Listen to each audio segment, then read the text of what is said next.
So hey guys, welcome once again and today we're going to explain the movie called Jungle Cruise जिसे IMDb ने 6.5 out of 10 की rating दी है। ये movie action adventure और comedy से भरी पड़ी है। So guys, without wasting your time, bring your snacks and let's begin the explanation। तो मूवी की शुरुआत में हमें पाश का सीन दिखाया जाता है जिसमें हम एक अगूरी नाम के किंग को देखते हैं जो कि अमेज़न के जंगलों में अपनी पूरी फौज के साथ कुछ मिस्टीरियस चीज ढूंढने गया था जिसका नाम टीयर्स ऑफ द मून है। लेकिन टीयर्स ऑफ द मून को पाना इतना भी आसान काम नहीं था क्योंकि वो एक रहस्यमयी जंगल में पाए जाते थे जहाँ तक पहुँचना नामुमकिन था। उस टीयर्स ऑफ द मून की प्रोटेक्शन करते थे वहाँ के जंगल। जब अगूरी अपनी टीम के साथ उस जंगल में आगे बढ़ रहा था तभी वहाँ के जंगल में हलचल सी होने लगती है और सारे पेड़ की रूट उन सभी पर अटैक कर देती है जिस वजह से अगूरी की पूरी टीम बुरी तरह से इंजर्ड हो जाती है। तभी वहाँ से कुछ ट्रेबल्स गुजर रहे थे तो अगूरी उनसे अपनी और अपनी टीम के लिए मदद मांगता है।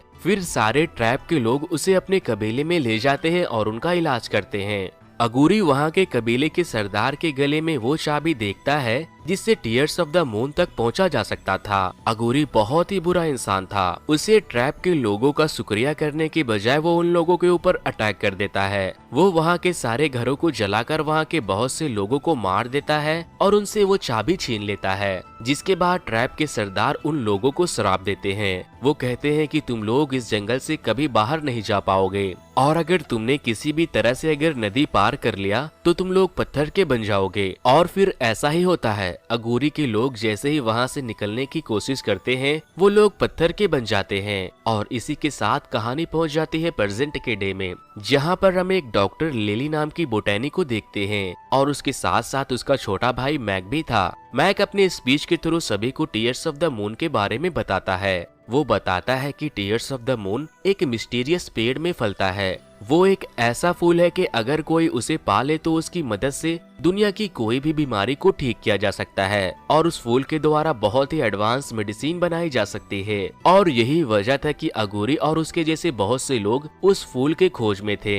यहाँ पर हमें ये पता चलता है कि लिली और मैक यहाँ पर कोई स्पीच देने नहीं बल्कि टीयर्स ऑफ द मून तक जाने की चाबी चुराने के लिए आए थे जो कि एक प्रिंस के पास था। लिली उस प्रिंस से बचते बचते किसी तरह उस चाबी तक पहुंच जाती है लेकिन वो जैसे ही उस चाबी को लेकर वहां से जाने लगती है प्रिंस उसे देख लेता है और अपने आदमियों से उसे रोकने को कहता है। लिली प्रिंस के आदमियों से फाइट करते करते उस चाबी को लेकर वहां से निकलने में कामयाब हो जाती है। दूसरी तरफ हमें द रॉक को अमेज़न के जंगलों में दिखाया जाता है और इस मूवी में उसका नाम फ्रैंक है। फ्रैंक अपने एक छोटे इंजन बोट से लोगों को जंगल की टूर करवाकर थोड़े बहुत पैसे कमा लिया करता था। लोगों को एंटरटेन किया जा सके इसलिए उसने जंगलों में सभी से फ्रेंडशिप भी कर रखी थी जैसे कि वहाँ के जानवरों, पंछियों और वहाँ के लोकल ट्राइब्स के लोगों के साथ। और वो लोग भी फ्रैंक को बहुत अच्छी तरह से जानते थे। जिसके बाद लिली और उसका भाई मैक उस जंगल के क्रूज पोर्ट पे आते हैं ताकि वो लोग बोट के through tears of the moon तक जा सके।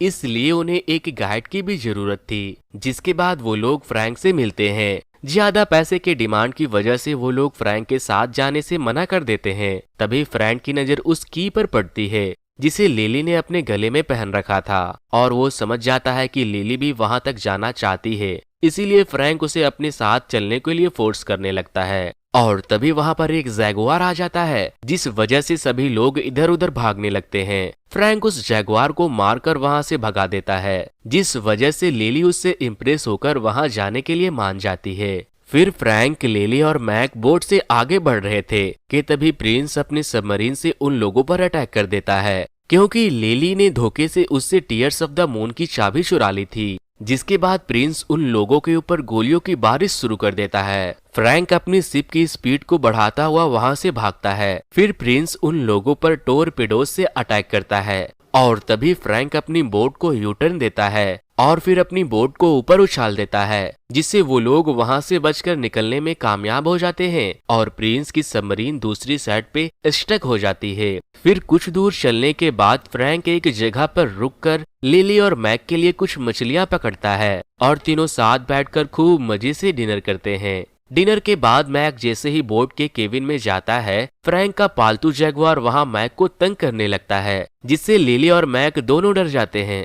जिस पर फ्रैंक कहता है घबराओ नहीं, वो मेरा बहुत ही पुराना दोस्त है। ये सुनने के बाद लिली फ्रैंक के ऊपर खूब गुस्सा करती है। वो कहती है तुमने हमें अपने साथ लेने के लिए ये गेम खेला था, झूठे कहीं के। दूसरी तरफ प्रिंस अपने लोगों के साथ अमेज़न फॉरेस्ट के एक कुएं में जाता है, जहाँ उसे अगोरी और उसकी पूरी फौज की बॉडी दिखाई पड़ती है, जो कई साल पहले शराब के वजह से पत्थर के बन गए थे। प्रिंस का शैतानी दिमाग जानता था कि जिस नदी को पार करने के बाद ये लोग पत्थर के बने थे, अगर उसी नदी का पानी इन लोगों पर डाल दिया जाए तो ये लोग एक्टिव हो सकते हैं, और वो ऐसा ही करता है। वो अगोरी के बॉडी पर 2 बूंद पानी डालता है और उसकी बॉडी से 2 स्नेक निकलकर सामने आते हैं। प्रिंस उस स्नेक से कहता है कि अगर तुम लोगों ने मुझे टीयर्स ऑफ द मून की चाबी लाकर दे दी तो मैं तुम लोगों को भी टीयर्स ऑफ द मून दूंगा, जिससे तुम लोग वापस से इंसान बन सकते हो। जिस पर वो स्नेक, जो कि अगोरी की कमांड पे चल रहा था, वो उसकी बातों को मानने के लिए तैयार हो जाता है। और फिर तभी प्रिंस उसी नदी के पानी की मदद से वहां की सारी फौजों को एक्टिव कर देता है, और उसी वक्त अगोरी की पूरी फौज सांप की शक्ल में लिली को ढूंढने के लिए निकल पड़ते हैं। दूसरी तरफ फ्रैंक की बोट धीरे धीरे करके एक वाटरफॉल की तरफ बढ़ने लगती है, जिससे वो लोग काफी परेशान हो जाते हैं। लेकिन वक्त रहते फ्रैंक अपनी पूरी ताकत के साथ बोट को टर्न करते हुए सभी की जान को बचा लेता है।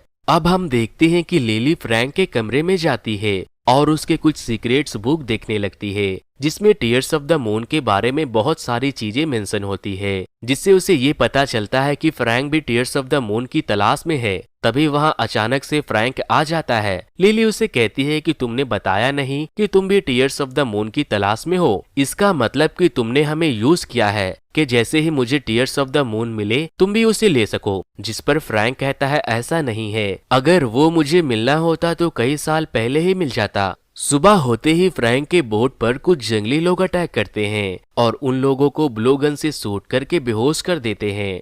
जब उन लोगों की आंख खुलती है तो वो लोग खुद को ट्रैप से घिरा हुआ पाते हैं। उन ट्रैप के सरदार लिली से कहती है मुझे टीयर्स ऑफ द मून की चाबी दे दो तो मैं तुम लोगों को आजाद कर दूंगी। लेकिन लिली उसे साफ इनकार कर देती है और अपने हाथों को धीरे धीरे खोलकर उन ट्रैप पर ही अटैक कर देती है, जिस पर ट्रैप के सरदार हंसने लगता है और कहता है फ्रैंक का प्लान फेल हो गया, यानी कि ये सारे लोग नकली ट्रैप के थे। लिली गुस्से में आकर फ्रैंक को मारती है, गुस्सा करती है और वहां से जाने लगती है। जिसके बाद उस नकली ट्रैप का सरदार लिली को टीयर्स ऑफ द मून तक जाने का पुराना मैप समझाता है। यहाँ पर लिली फ्रैंक से कहती है कि मुझे अब तुम्हारे जैसे झूठे इंसान की जरूरत नहीं है, इसीलिए मैं अब वहाँ मैक के साथ अकेले जाऊंगी। वो वहाँ से अकेले ही निकलने वाली होती है कि अगोरी और उसकी पूरी फौज वहाँ आ जाते हैं, जो कि दिखने में काफी ज्यादा वियर्ड लग रहे थे। उसके फौज के बॉडी पर काफी सारे कीड़े मकोड़े थे, जिसके बाद उन लोगों में फैट शुरू हो जाती है।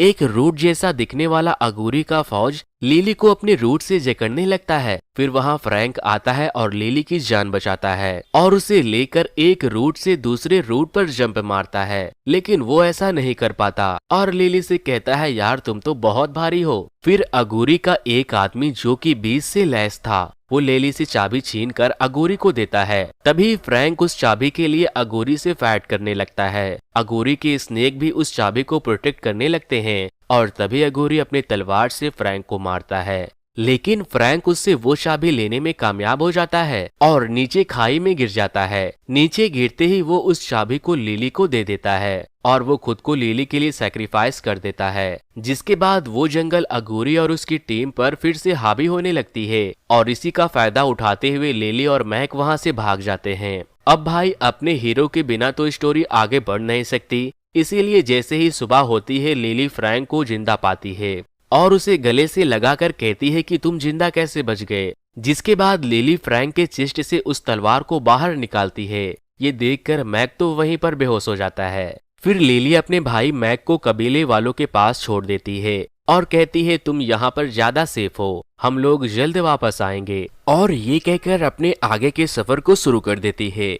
रास्ते में लिली फ्रैंक के जख्म पर मरहम लगाते हुए कहती है कि तुम आखिर जिंदा कैसे बच गए। जिस पर फ्रैंक अपनी पास्ट की स्टोरी बताता है कि आज से 300 साल पहले मैं भी अगोरी की ही टीम में था और हम सब टीयर्स ऑफ द मून को इसलिए तलाश कर रहे थे क्योंकि अगोरी की बेटी काफी ज्यादा बीमार थी। और उसे बस टीयर्स ऑफ द मून से ही बचाया जा सकता था। लेकिन जब ट्रैप के सरदार ने हमें चाबी देने से मना कर दिया तो अगोरी ने उन सभी को मारकर उस चाबी को छीन लिया और पागलों की तरह बिहेव करते हुए उन सभी को मौत के घाट उतारना शुरू कर दिया। मैं उसे बहुत मानता था, लेकिन इतना तो नहीं कि बेकसूर लोगों की जान लेने दे देता। इसीलिए मैं वहां के लोगों को बचाने लगा और तभी अगोरी ने मुझ पे भी अटैक कर दिया। और फिर ट्रैप के सरदार ने मरते मरते हम सभी को एक श्राप दिया कि जैसे ही हम में से कोई भी वो नदी को पार करेगा वो पत्थर का बन जाएगा। अघोरी के सारे लोगों के नदी के पार करते ही वो लोग पत्थर के बन गए, लेकिन मैं नहीं, क्योंकि मैं नदी के उस पार गया ही नहीं। इसलिए आज भी श्राप में डूबे होने की वजह से मैं आज भी जिंदा हूँ।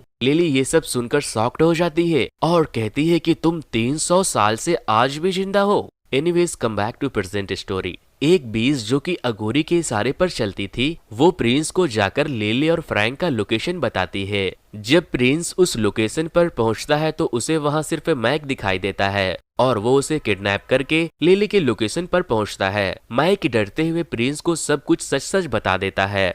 उधर लिली और मैक कई मुसीबतों को पार करते हुए टीयर्स ऑफ द मून के करीब पहुंचते ही हैं, लेकिन वहां तक जाने का रास्ता पानी के अंदर था। इसीलिए फ्रैंक लिली को पानी के अंदर चलने को कहता है, जिस पर लिली उसे पानी के अंदर जाने से साफ मना कर देती है और कहती है मुझे स्विमिंग नहीं आती। फ्रैंक के काफी समझाने के बाद वो मान जाती है। फिर फ्रैंक उसे अपने साथ लेकर पानी के अंदर जाता है। लिली उस दरवाजे को खोलने की काफी कोशिश करती है, लेकिन वो दरवाजा खुलता ही नहीं। तभी उसका पैर एक पत्थर पर पड़ता है और वो एक पिंजरे में कैद हो जाती है। लेकिन फ्रैंक उस पिंजरे से बाहर ही था। लिली को सांस नहीं आने की वजह से फ्रैंक उसे ऑक्सीजन देता है ताकि वो जिंदा रह सके और फिर लिली उस दरवाजे को फिर से खोलने की कोशिश करती है, लेकिन सांस नहीं आने की वजह से लिली बेहोश होने लगती है और तभी वो दरवाजा खुल जाता है। दरवाजे के खुलते ही उस नदी का पूरा पानी कहीं गायब होने लगता है, जिससे लिली वापस से उठ खड़ी होती है। अब इससे पहले कि वो लोग दरवाजे के अंदर जाते, वहां प्रिंस अपनी पूरी आर्मी के साथ पहुंच जाता है और अब उसके कब्जे में मैक भी था। प्रिंस लिली से कहता है कि मुझे वो चाबी दो वरना मैं इसे मार दूंगा। फिर मजबूरन लिली को ऐसा करना पड़ता है। अब वो लोग अंदर जाते हैं। अंदर जाते ही प्रिंस फ्रैंक से कहता है कि तुम 300 साल से जिंदा हो, तुम्हें अच्छे से पता होगा कि ये चाबी कहाँ लगेगी। जिस पर फ्रैंक कहता है कि अगर मैं इसे खोलूंगा तो मुझे भी टीयर्स ऑफ द मून चाहिए, क्योंकि मैं भी शराब से आजाद होना चाहता हूँ और मरना चाहता हूँ। ये सुनकर लिली काफी सैड हो जाती है, क्योंकि वो कहीं ना कहीं फ्रैंक को लाइक करने लगी थी। इसीलिए फिर लिली ही उस चाबी को लगाने लगती है, लेकिन वो ऐसा नहीं कर पाती। जिसके बाद फ्रैंक उस चाबी के 2 टुकड़े करता है और फिर उसके अंदर से एक सांप का दिल निकालता है, जिससे वो लोग उस दरवाजे को खोलने में कामयाब हो जाते हैं। दरवाजे के खुलते ही वहाँ के सारे पेड़ ग्लो करने लगते हैं। ये तो सच में काफी ज्यादा खूबसूरत जगह है। जिसके बाद फ्रैंक और मैक प्रिंस के लोगों पर अटैक कर देते हैं और अगोरी और उसकी टीम भी वहां आ जाती है। प्रिंस के लोग जैसे ही मैक पर अटैक करते हैं, फ्रैंक का पालतू जगुआर वहां आकर उसे बचा लेता है। उधर lily tears of the moon वाले पेड़ पर चढ़ती है, क्योंकि वो चीज चांद की ग्रहण के साथ साथ धीरे धीरे गायब होने लगी थी। लेकिन लिली किसी तरह एक फूल को लेने में कामयाब हो जाती है। प्रिंस लिली से कहता है फौरन मुझे वो फूल दे दो, लेकिन वो ऐसा नहीं करती और वो उस फ्लावर को फ्रैंक की तरफ फेंक देती है। फ्रैंक उस फ्लावर को लेकर बोट से भागने लगता है। तभी अगोरी और उसके लोग उस फूल को लेने के लिए फ्रैंक के पीछे जाते हैं। दूसरी तरफ प्रिंस गुस्से में आकर लिली को मारने जाता है। तभी मैक आकर उसे बचाता है और फिर प्रिंस के ऊपर एक बड़ा सा चट्टान गिरता है, जिससे वो वहीं दबकर मर जाता है। उधर फ्रैंक अगोरी और उसके लोगों से बोट पर ही फाइट कर रहा था।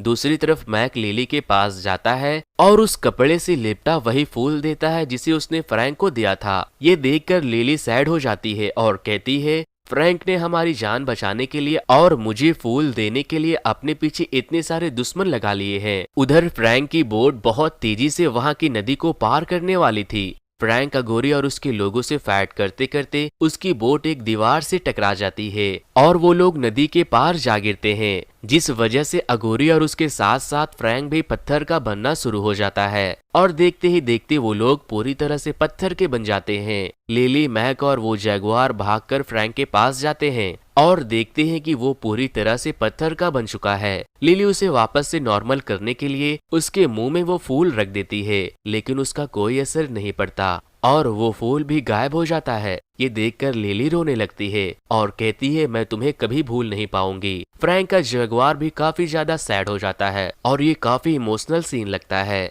लिली मैक के साथ वापस वहां से जाने लगती है और वो जगुआर वहीं खड़ा फ्रैंक को देख रहा था। तभी लिली को उस जगुआर के दहाड़ने की आवाज आती है। ये देखकर लिली वापस से फ्रैंक के पास जाती है और फ्रैंक फिर से नॉर्मल हो जाता है। लिली खुशी से फ्रैंक को गले लगाती है। मैक और जगुआर भी उसे गले से लगा लेते हैं और फिर लिली देखती है कि फ्रैंक के बॉडी से ब्लड आ रहा है। इसका मतलब वो अब उस शराब से आजाद हो चुका है। फिर वो लोग शहर जाने लगते हैं। तभी वो लोग देखते हैं कि उस पेड़ में एक फूल खिला है, जिसे लेकर वो लोग खुशी खुशी शहर चले जाते हैं और फिर वो लोग उस फूल से एक बहुत ही फायदेमंद मेडिसिन बनाते हैं और इसके साथ साथ खूब सारे पैसे भी कमाते हैं। और इसी के साथ ये मूवी खत्म हो जाती है। तो दोस्तों, ये मूवी की एक्सप्लेनेशन आपको कैसी लगी मुझे कमेंट करके जरूर बताना। और जो लोग भी मेरे चैनल पर नए आए हैं वो इस वीडियो को लाइक करके मेरे चैनल को जरूर से सब्सक्राइब कर दें, क्योंकि वीडियो को लाइक और चैनल को सब्सक्राइब करने में उतना वक्त नहीं लगता जितना वक्त मुझे आप लोगों के लिए इस तरह की वीडियो बनाने में लग जाती है। तो वीडियो को लाइक करके चैनल को जरूर से सब्सक्राइब कर दें। फिर मिलता हूँ किसी और मूवी के एक्सप्लेनेशन के साथ।